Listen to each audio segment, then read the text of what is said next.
न कमी करब सातो बहिन के। नवा दिन लाइल बानी नया चुनरी कीन के।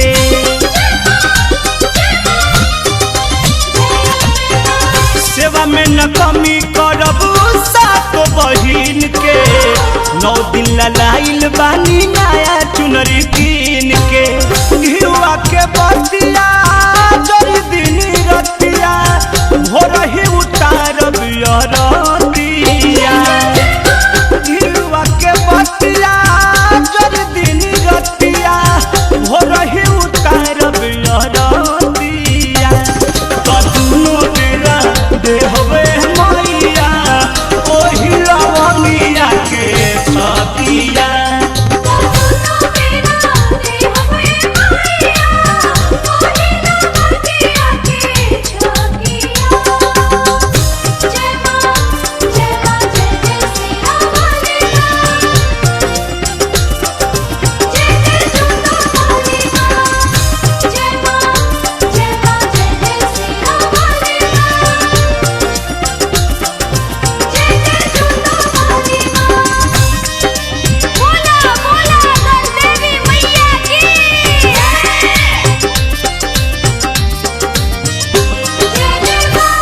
होई जई है मैया आवते गानावा मनवा जुड़ाई जाई पाके दरसनावा।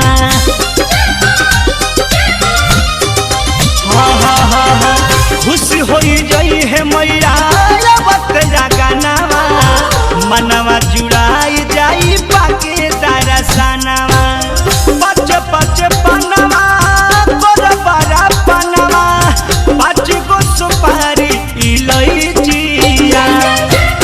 5 पनवा बड़ बड़ा पनवा 5 गो सुपारी इलैचिया। दुनो बेरा देहबे मैया ओही लवंगिया के छतिया।